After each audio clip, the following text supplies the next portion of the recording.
NRT की जगह P1 V1। ये रखो ना P1 V1 P1 हाँ, log log V1 P1 upon by V2 P1 P2 similarly P2 V2 P2 V2 to log log log P1/P2, P1 by V2। मतलब और दो formulas आ जाएंगे किसके साथ, V2/V1 के साथ, ठीक है।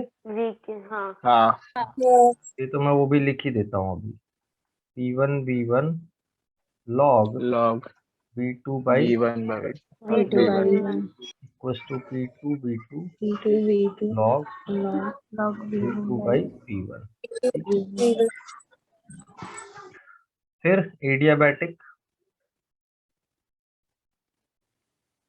एडियाबैटिक में क्या है, फर्स्ट लॉ कैसा हो जाएगा, फर्स्ट लॉ का फॉर्म क्या delta W U होगा, is equal to minus W। Delta U is equals to minus W minus या minus minus delta W U W is equals to U W W। ध्यान दो, दोनों statement का दोनों equations का statement अलग अलग है, ये ध्यान देना, ऐसा मत समझ के रखो हाँ कि दोनों सेम ही है, दोनों का स्टेटमेंट, दोनों का पूरा वर्डिंग ही अलग अलग है, तो वो ध्यान से चलो। स्लोप, स्लोप क्या होगा, minus gamma P by gamma times P/V, P by right, V। या gamma times slope of adiabatic, sorry isothermal. MCQ में अगर पूछेगा slope of isothermal slope of adiabatic में से कौन सा बड़ा है या कौन सा ज्यादा है, तुमको समझ में आना चाहिए कौन ज्यादा है, एडियाबैटिक एडियाबैटिक का स्लोप थोड़ा ज्यादा एडियाबैटिक होता है। ऑलराइट, हाँ, नेक्स्ट क्या है, नेक्स्ट है वर्क, वर्क डन का फॉर्मूला क्या था, P1 डन का V1 P2 फॉर्मूला minus था P2 V2 P2V2 P2 V2 P2 minus minus P1 P1V1 upon on 1 minus 1 minus gamma। gamma। Minus gamma, ये एक फॉर्मूला है, और एक फॉर्मूला था NR NR NR T2 minus T1 T2 upon minus 1 minus gamma। Upon 1 minus gamma. 1 clear है इतना, हाँ, okay, दोनों प्रोसेसेस क्लियर है ना, कुछ डाउट है तो एक बार ग्राफ भी इधर बना ही देता हूँ, चलो सब कुछ कर लिया है तो ग्राफ क्यों छोड़ रहे हैं।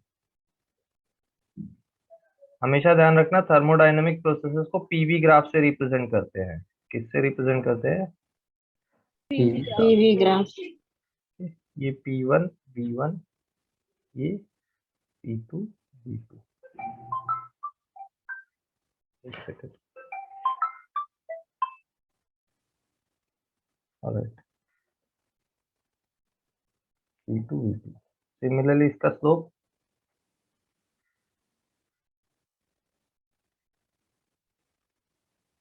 P V, ये कैसा होता है, थोड़ा स्टीप होता है ना, तो ये फास्ट हाँ गिरेगा, ठीक ऐसे, ये तुम्हारा T1 P1 V1 T1 T1, क्यों T1 डाला है, क्योंकि इसमें टेम्परेचर सेम नहीं है, हाँ इसमें दोनों में टेम्परेचर सेम है, तुम यहाँ पे खाली T डालो, यहाँ पे भी T डालो, टेम्परेचर सेम है, ठीक है, clear. Adiabatic isothermal,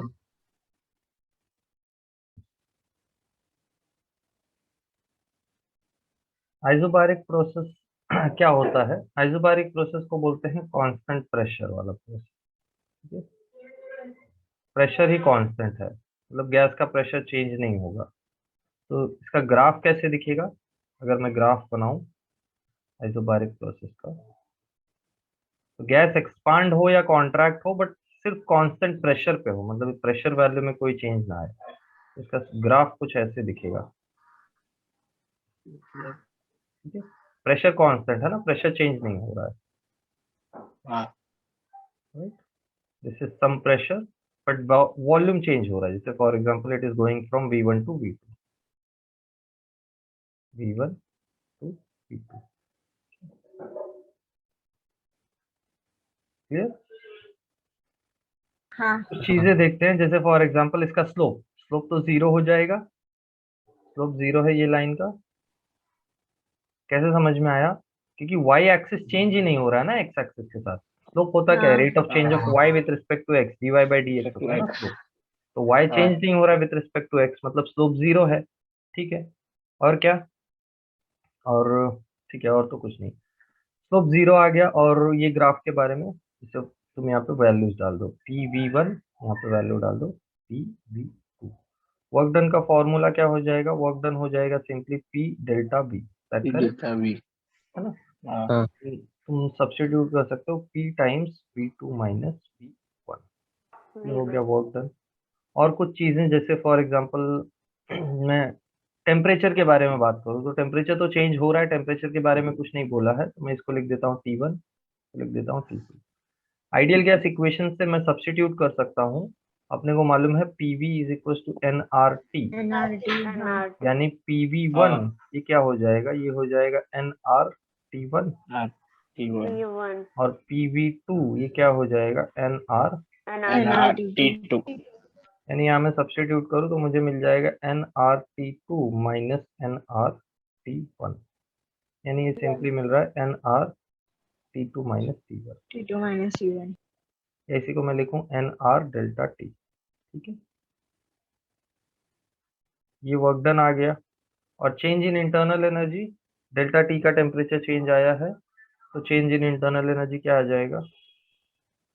change in internal energy आ जाएगा NCV NCV delta delta T. T। Delta दोनों है इसमें, ये बात ध्यान दो, कोई भी टर्म डिमिनिश या वैनिश नहीं हो रहा है, कोई भी टर्म हट नहीं रहा है, कोई भी टर्म। तो फर्स्ट लॉ कैसा दिखेगा? फर्स्ट लॉ हो जाएगा Q is equal to W plus delta U।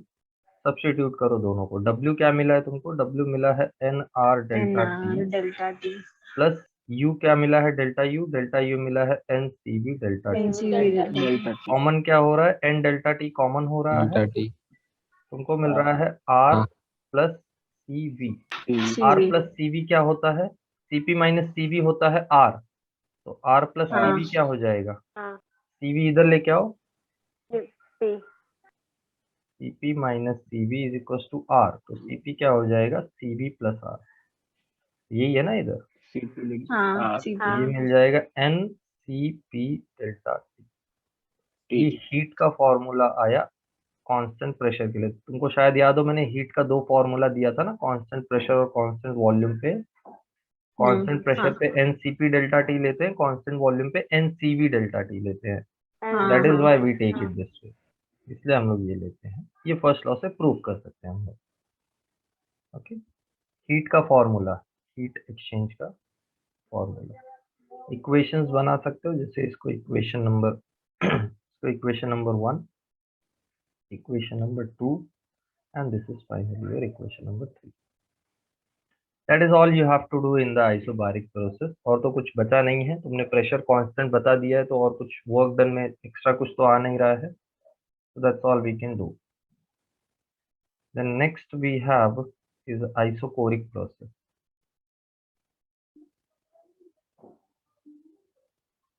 Isochoric process को बोलते हैं कांस्टेंट वॉल्यूम प्रोसेस।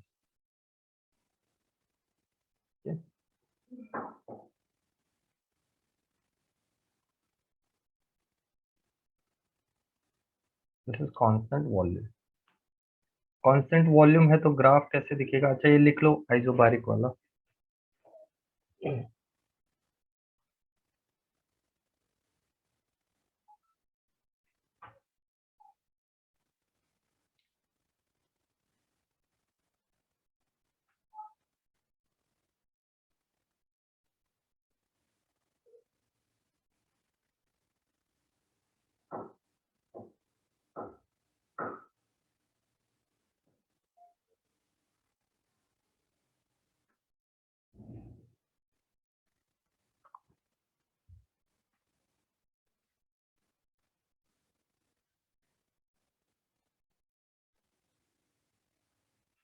ये समझ में आया ना आइसोबारिक प्रोसेस? हाँ. ओके,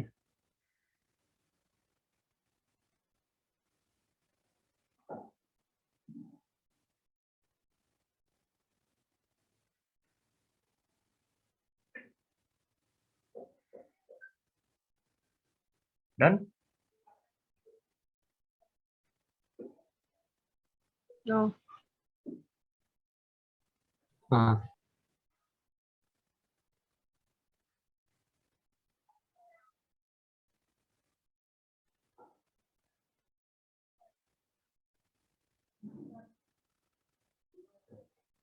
अच्छा, एक चीज मिसिंग है, ग्राफ्स में एरो के बिना ग्राफ का मीनिंग नहीं है। मैंने शायद बताया था लास्ट टाइम। एरो डालते चलो ग्राफ में, कहाँ से कहाँ जा रहा है प्रोसेस, दैट्स इम्पोर्टेंट। आइसोकोरिक पे आते हैं। मेरे पास आइसोकोरिक प्रोसेस मतलब कांस्टेंट वॉल्यूम का प्रोसेस होता है। अपने को एक चीज मालूम है कि जब तक चेंज इन वॉल्यूम नहीं आएगा तब तक वर्क डन जीरो होगा, राइट। यहाँ से चेंज इन वॉल्यूम कितना मिल रहा है, जीरो। मतलब क्या बोल सकते हैं हम लोग, मतलब बोल सकते हैं कि work done which is P delta V that is going to be zero. 0. मतलब जब गैस आइसोकोरिक प्रोसेस परफॉर्म करती है तो कोई वर्क नहीं होता है, ना ही गैस कंप्रेस होती है ना ही गैस एक्सपांड होती है। मतलब ना गैस वर्क करती है ना गैस के ऊपर वर्क होता है, समझा। ना गैस वर्क करती है ना गैस के ऊपर वर्क होता है, ठीक है। इंटरनल एनर्जी के बारे में बात कर लेते हैं। टेम्परेचर में तो चेंज आएगा, जैसे ये हो जाएगा टेम्परेचर T1, ये हो जाएगा टेम्परेचर T2, ओके। तो इंटरनल एनर्जी में चेंज क्या आ जाएगा, डेल्टा यू। उसका तो फॉर्मूला हमेशा सेम रहता है, NCV delta, Delta T. Delta ठीक T. है। तो फर्स्ट लॉ क्या हो जाएगा, अगर मैं फर्स्ट लॉ की बात करूं, फर्स्ट लॉ हो जाएगा W plus delta U, but W तो जीरो है, तो Q की वैल्यू क्या आती है, Q की वैल्यू आती है डेल्टा यू की value which is NCV delta. NCV delta T. इसलिए हम लोग Q को NCV डेल्टा T लिए थे पहले, याद है। हाँ.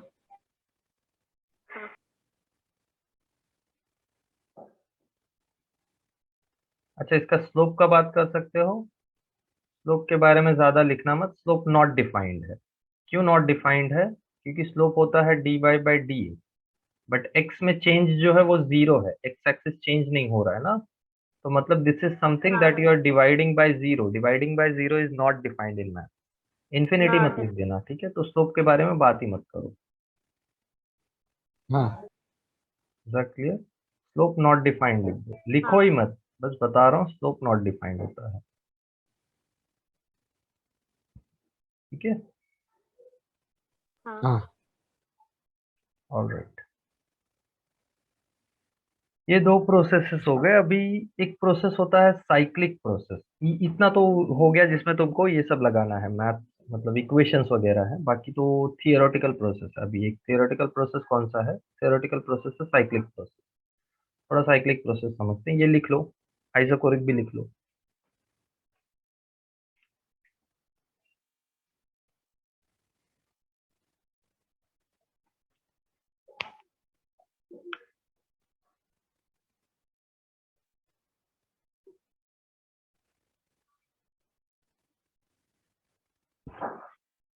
समझ में आया ना, इतना कुछ था नहीं आइसोबारिक आइसोकोरिक, बस सिंपल नाम समझ में आ गया तो बाकी आगे समझ लोगे। आइसोबारिक मतलब कांस्टेंट प्रेशर, आइसोकोरिक मतलब कांस्टेंट वॉल्यूम।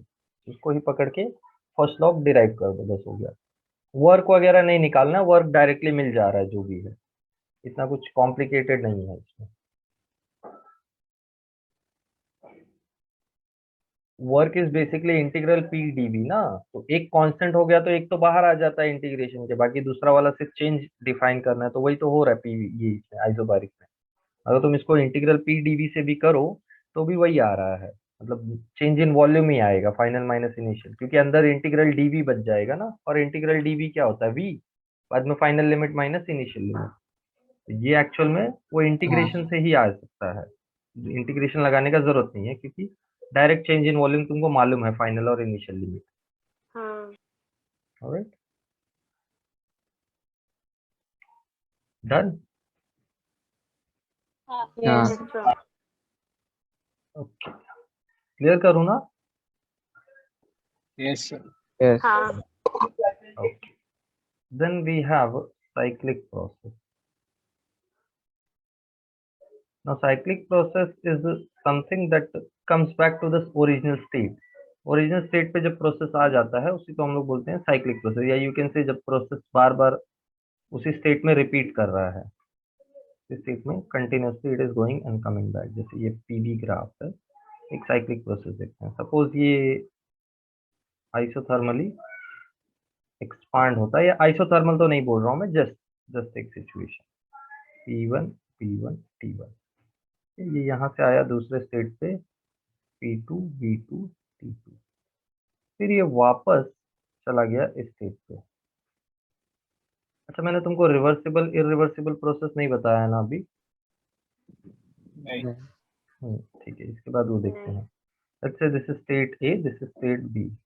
जरा स्टेट और स्टेट बी में देखो, स्टेट ए और स्टेट बी में क्या हो रहा है। सिस्टम स्टेट ए से स्टेट बी पे जा रहा है, फिर बी से ए पे आ रहा है।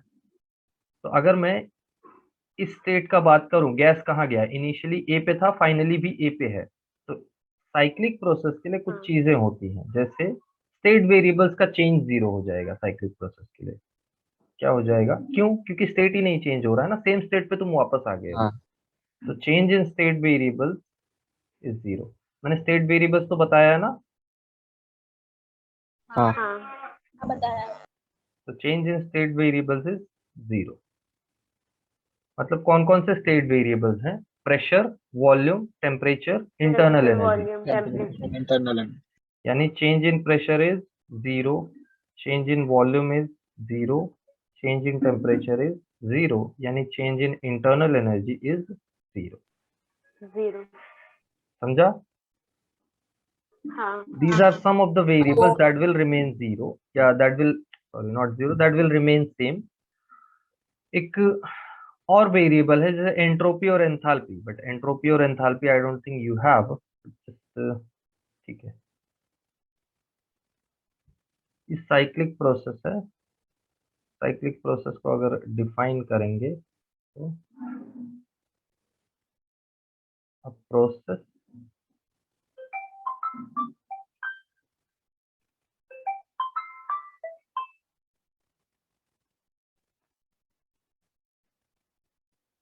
process which repeats or which comes back, a process in which system returns to its original state.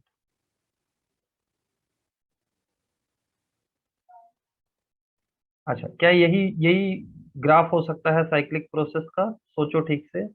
जैसे मैं और एक ग्राफ बनाऊं, ये वाला ग्राफ, पीवी ग्राफ।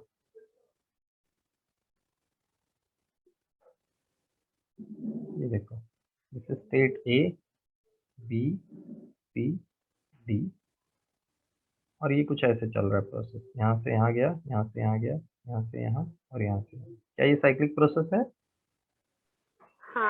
ये भी हाँ। साइक्लिक प्रोसेस है। ठीक है, जैसे ये एक प्रोसेस ले लो, पी बी, ये देखो, यहाँ से कोई भी एक, जैसे रैंडम, जैसे ये डायरेक्शन दे दो, तो ये भी एक साइक्लिक प्रोसेस है। जब तक सिस्टम सेम स्टेट पे वापस वापस आ रहा है ना, तब तक वो साइक्लिक प्रोसेस है। तो साइक्लिक प्रोसेस का डायग्राम ऐसा जरूरी नहीं है कि सिर्फ ये ऐसा डायग्राम होगा, कैसा भी डायग्राम हो सकता है, till it is forming a closed loop, that's all. जब तक क्लोज्ड लूप है, मतलब सेम स्टेट पे वापस आ रहा है, तब तक प्रोसेस साइक्लिक है। तो जनरली साइक्लिक प्रोसेसेस जो होती हैं हमको मिलती हैं हीट इंजन में, इसीलिए साइक्लिक प्रोसेस पढ़ना इंपॉर्टेंट है। बट हीट इंजन तो हटा दिया है, तो बस साइक्लिक प्रोसेस का डेफिनेशन और ये सब ग्राफ्स। जैसे हीट इंजन जो होता है उसका साइक्लिक प्रोसेस कुछ ऐसे दिखता है। you'll have an isothermal expansion, you'll have an adiabatic expansion, then you'll have an isothermal compression, फिर आता है adiabatic compression। ऐसे 4 स्टेट्स में चलता है। This is an heat engine, this is a heat engine, A B C D. ठीक है, आगे जो है ना कार्नोट इंजन, स्टर्लिंग साइकिल, ये सब ग्राफ्स के बेसिस पे, मतलब जो आगे का पार्ट बचा है ना पूरा पूरा सब इसी ग्राफ्स पे ही है। पीवी ग्राफ साइक्लिक प्रोसेस का, इसलिए साइक्लिक प्रोसेस इंपॉर्टेंट है, बट आगे का हमको करना नहीं है। तो ध्यान दो, हीट इंजन का ये है। जरा इसको सोच के देख सकते हो, ये ग्राफ को सोच के देख सकते हो क्या हो रहा है। गैस एक्सपांड हो रहा है, कंप्रेस एक्सपांशन हो रहा चालू है ना, और एक्सपांड हो रहा है, है। फिर कंप्रेस हो रहा है, फिर और कंप्रेस हो रहा है। कभी पिस्टन देखा है? पिस्टन मूव होते हुए, किसी बाइक का हाँ पिस्टन या किसी कार का पिस्टन, एडवर्टाइज में दिखाते हैं, ऑयल के एडवर्टाइजमेंट, ऑयल का हाँ हाँ एडवर्टाइज आता है ना, कैस्ट्रोल ऑयल, ये सब का।